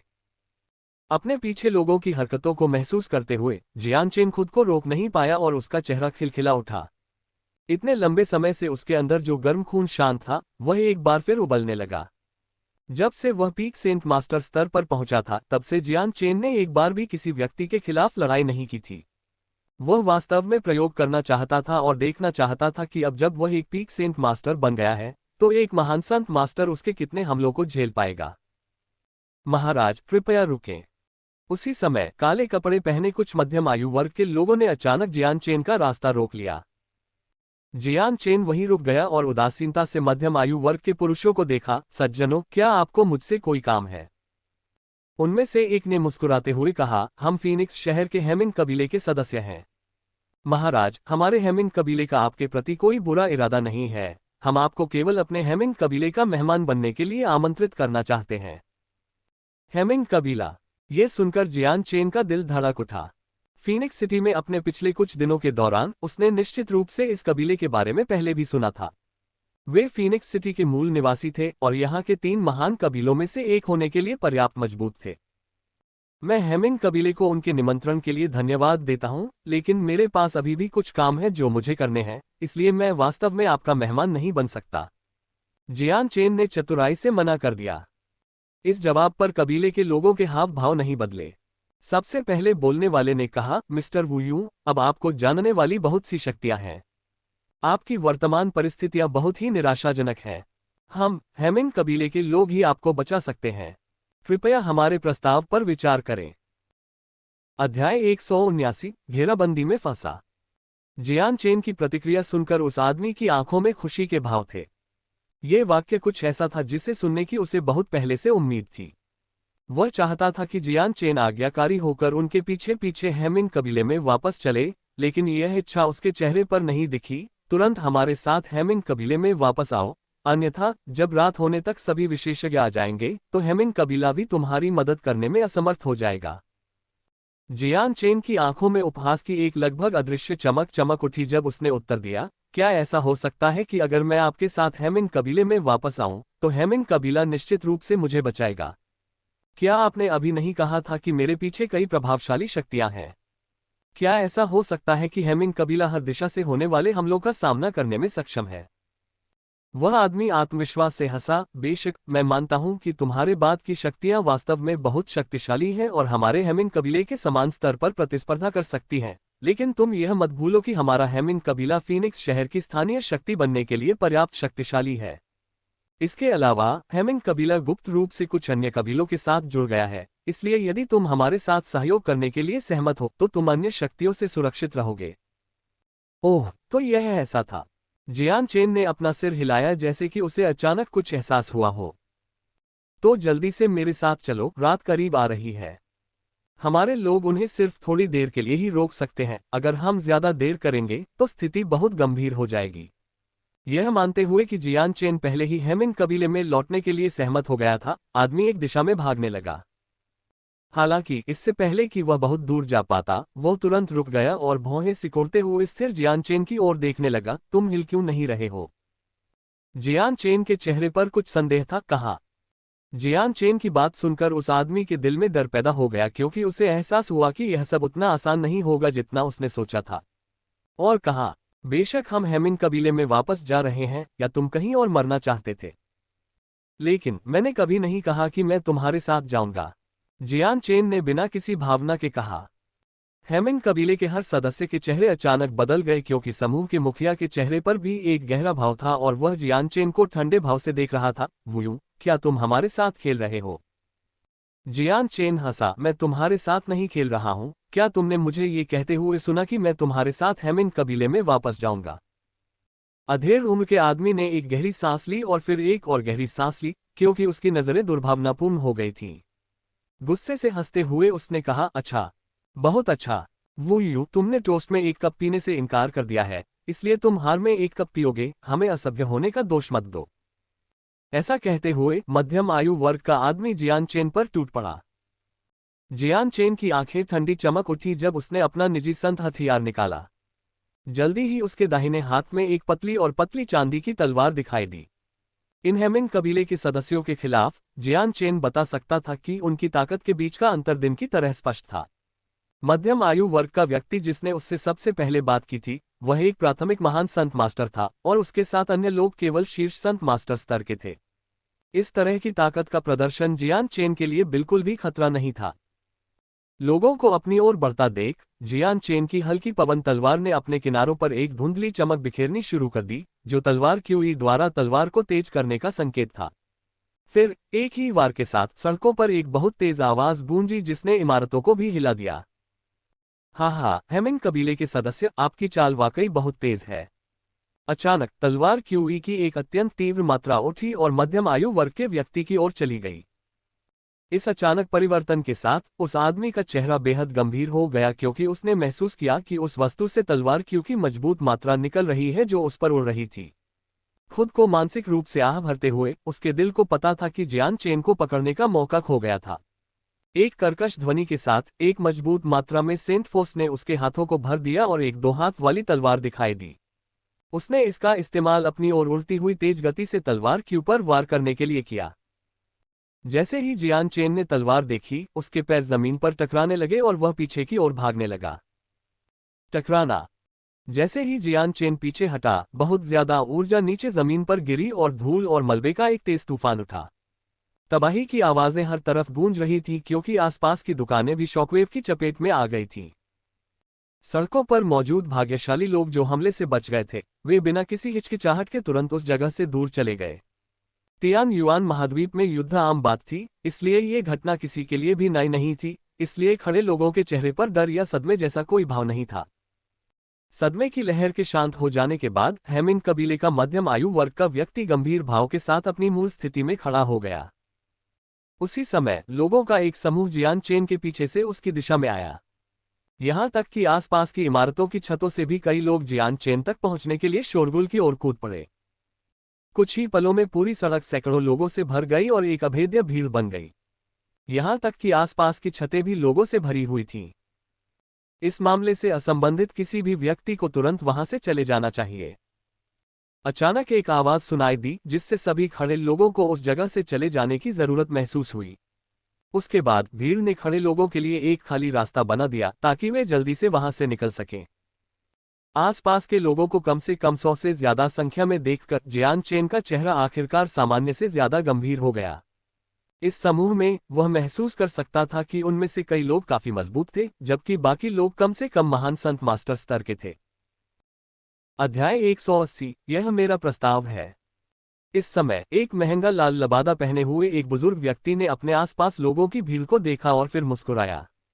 यह इलाका कितना जीवंत है, यहाँ इतने प्रभावशाली लोग हैं। कितना दुर्लभ, वास्तव में कितना दुर्लभ।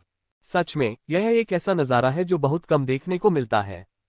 इस बूढ़े व्यक्ति ने कई सालों में ऐसा नज़ारा नहीं देखा है। हम बूढ़े आदमी यूपिंग, आपको अपने चेन कबीले के साथ ही रहना चाहिए था, आपको फीनिक्स शहर आने की कोई जरूरत नहीं थी। एक और काले बालों वाला बुजुर्ग छतों में से एक के ऊपर खड़ा था। यूपिंग नाम के बुजुर्ग ने दूसरे क्रेन हेयर स्टाइल वाले बुजुर्ग को घूरते हुए ठंडी हंसी में कहा, हुआंग पिंगशु, क्या ये हो सकता है कि आप मुझे फीनिक्स शहर में आने से रोकना चाहते थे ताकि मैं अपनी मर्जी से कुछ भी कर सकूं?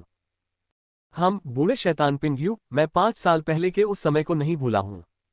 इस अवसर पर क्यों न हम इसे हमेशा के लिए खत्म कर दें?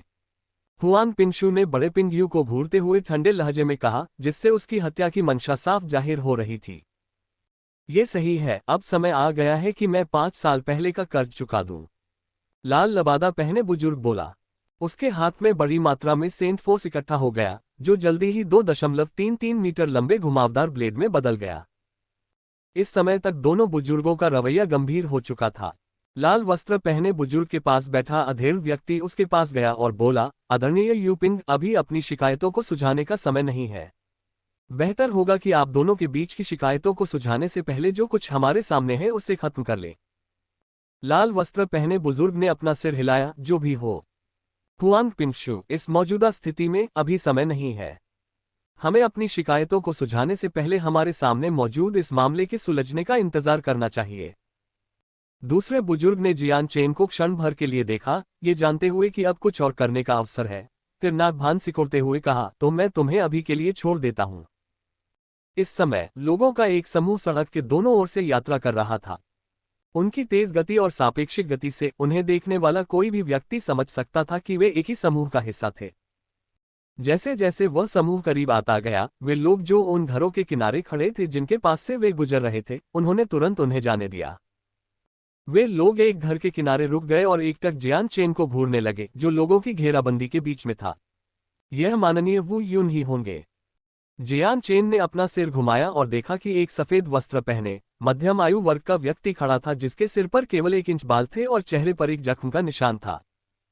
जियान चेन ने कहा, सही है, मैं वू यू हूं। मुझे रोकने के लिए यहाँ इतने सारे लोग क्यों इकट्ठा हुए हैं? मुझे इसका कारण नहीं पता। हाँ, माननीय वू यू, ये बूढ़ा आदमी पूछना चाहता है, 2 श्रेणी 5 जादुई जानवर के शरीर, क्या वे आपके द्वारा निर्मित नहीं थे? लाल वस्त्र पहने बुजुर्ग ने सवाल किया। जियान चेन खुद को हंसने से रोक नहीं पाया। मैंने नहीं सोचा था कि मेरे जैसा एक अनाम व्यक्ति इतने प्रभावशाली लोगों का ध्यान आकर्षित करेगा। हालांकि आपकी जांच सही है, वह व्यक्ति जो उन 2 श्रेणी 5 जादुई जानवरों को नीलामी घर में लाया था, वह मैं ही था। अपने आसपास बहुत से शक्तिशाली लोगों के होने के बावजूद जियान चेन के चेहरे पर डर का एक भी निशान नहीं था। सैकड़ों लोगों के घेरे के सामने वह ऐसे हंस रहा था जैसे कुछ हुआ ही न हो। माननीय वू यूं, ये फ्लोइंग क्लाउड स्वॉर्ड पवेलियन का उपनेता है झोटोन। चूंकि आपके पास क्लास 5 मैजिकल बीस्ट बॉडीज थी, तो यह माना जा सकता है कि आपके पास क्लास 5 मॉन्स्टर कोर भी है। हमारा फ्लोइंग क्लाउड स्वॉर्ड पवेलियन आपकी संतुष्टि के अनुसार कीमत देने और इस मॉन्स्टर कोर को खरीदने के लिए तैयार है। क्या माननीय वू यू सहमत होंगे? बेशक, अगर माननीय Wu Yu class 5 monster core बेचते हैं तो हमारा फ्लोइंग क्लाउड स्वॉर्ड पवेलियन आपका दोस्त बन जाएगा। अगर आपको कोई समस्या आती है तो हमारा फ्लोइंग क्लाउड स्वॉर्ड पवेलियन निश्चित रूप से इसे हल करने में आपकी मदद करेगा। क्या माननीय वू यू सहमत होंगे? झो टोंग एक फीकी मुस्कान के साथ छत पर खड़ा था। झो टोंग के बोलने के बाद एक और गहरे रंग का और मजबूत व्यक्ति बोला, माननीय वू यू, मैं यांग संप्रदाय से हूं। मुझे लाड़ प्यार पसंद नहीं है, इसलिए मैं साफ साफ बोलूंगा, आपके हाथों में जो 2 क्लास 5 मॉन्स्टर कोर हैं, यांग संप्रदाय उनमें से एक खरीदने को तैयार है। हम जो कीमत देंगे वह आपकी संतुष्टि के अनुसार होगी, लेकिन क्या माननीय वू यू एक बेचने के लिए सहमत होंगे? इन 2 प्रमुख शक्तियों को क्लास 5 मॉन्स्टर कोर की मांग करते देख अन्य प्रभावशाली शक्तियां भी पीछे नहीं रहना चाहती थीं। सर वू यू, हम युलान कबीले से हैं। हालांकि हमें तियान युआन महाद्वीप पर कोई बड़ा नहीं माना जाता है, लेकिन ऐसा कोई भी व्यक्ति नहीं है जो फायर क्लाउड सिटी में हमारे युलान कबीले को खुश करने की कोशिश न करे। जब तक माननीय वू यू हमें क्लास 5 मॉन्स्टर कोर बेचते हैं, तब तक युलान कबीला फायर क्लाउड सिटी में बिना किसी परेशानी के आराम से रहने की गारंटी दे सकता है। महंगे लबादे में एक आदमी बोला। महाराज वू यून, मैं मुटियन कबीले से हूं। महाराज वू यून, हम कादिर वंश से हैं। वहां मौजूद हर एक व्यक्ति जियान चेन से क्लास 5 मॉन्स्टर कोर खरीदने के लिए अपना मुंह खोलने लगा। कम से कम 10 शक्तियों को चिल्लाते हुए देखकर जियान चेन ने कड़वी मुस्कान के साथ कहा, मैं सभी को निराश करने से डरता हूं, लेकिन मेरे पास कोई भी क्लास 5 मॉन्स्टर कोर नहीं है। हालांकि यह वास्तव में मैं ही था जो इन 2 क्लास 5 जादुई जानवरों को बेचने के लिए लाया था। वे मेरे द्वारा नहीं मारे गए थे, मुझे केवल उनके शरीर मिले थे। हाँ, माननीय वू यून को अब इसे छिपाने की कोशिश करने की जरूरत नहीं है। क्लास 5 जादुई जानवर का शरीर इतना मूल्यवान है कि स्वर्ग संत गुरु भी इसे पीछे नहीं छोड़ेंगे। इसके अलावा हमने पहले ही क्लास 5 जादुई जानवर के शरीर का निरीक्षण किया है, केवल ये पता लगाने के लिए कि इन 2 जादुई जानवरों ने एक दूसरे से मौत तक लड़ाई की थी और फिर बाद में एक व्यक्ति ने उन्हें पाया। घावों से यह बताना आसान था कि एक मानव निर्मित घाव एक कमजोर व्यक्ति द्वारा किया गया था, जिसने फिर राक्षस कोर को निकालने की कोशिश की थी। इसका मतलब है कि यह वास्तव में सम्मानित वू यून है, बिना किसी संदेह के।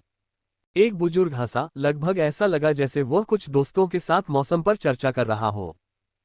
ये सही है महाराज वू यूं, हम आपसे केवल क्लास 5 मॉन्स्टर कोर खरीदना चाहते हैं, उन्हें चुराना नहीं चाहते। अगर आप उन्हें हमें बेचते भी हैं तो आपको कुछ नहीं खोना है।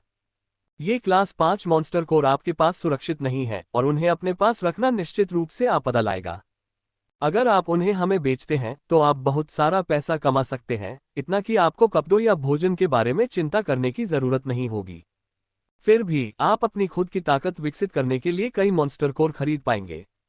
भविष्य में किसी दिन आप एक महान संत गुरु या यहां तक कि एक पृथ्वी संत गुरु बन सकते हैं। आपको क्या खोना है? फ्लोइंग क्लाउड स्वॉर्ड पवेलियन के झो टोंग ने कहा।